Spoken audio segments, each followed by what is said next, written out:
Let's bring in Scott Bauer back with the CEO of Prosper Trading Academy. Scott Bauer, what's up? Good to see you again. Let's talk Good morning. Dish. I think Michael puts a really good picture here, which is possible change of tone for Dish after a couple tough years, but you know, going up against the big boys now, and they've got a serious uphill battle. No doubt about it. And Dish has been a dog, quite frankly, for a very long time. This could be the turning point for Dish. There are so many players in that space, though. So that's what they're fighting up against, like Michael said. That being said, this has been beaten down for so long. I think in the short run, it is getting some very positive investor sentiment. And I think we could see a rally in Dish here over the short run. Longer term, I'd still question it because of the competition, because, that space is so saturated. But looking at the T-Mobile side of things here, it's really interesting, Oliver, from a fundamental versus a technical standpoint. Two different things here.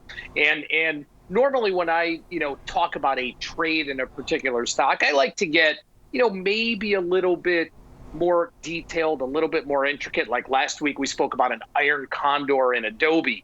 Here in T-Mobile, the charts tell me that we're coming up to some very, very big resistance, right around that 106-ish, 107 area, somewhere right there. So I think in the short run, we're going to hit that resistance and kind of trend a little bit lower, which is why my trade is to sell next week's 106, 108 call spread in T-Mobile, collect about 90 cents. However, fundamentally, I love the outlook for T-Mobile.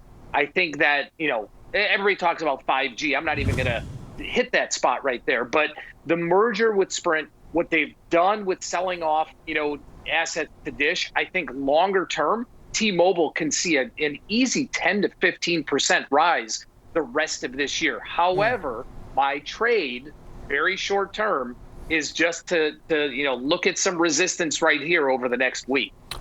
Scott, one of the things I think that's always kind of important to think about when you're using options is the kind of fundamental case that you think about the stock from an investing perspective, and then what is just kind of too tempting to ignore from the volatility perspective.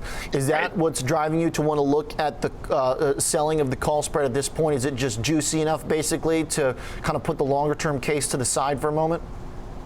It is. If I can sell this for 90 cents, which is real juicy over the next, 6 trading days, but eight days, it expires next Friday. You know what? I'm capped out in terms of my risk. It's a $2 wide spread. So even if the stock does break through that resistance, I know what my risk is. I'm willing to take that risk. But like you just alluded to, there's a lot of premium in there for just over the next week. Okay. So the next week, we'll be watching here T-Mobile to see if some of the recent strength slows down. And Scott, I like the point here about the period of this and the duration of the trade being important too. Scott Bauer, CEO of Prosper Trading Academy. Thanks for Oliver. the options trade.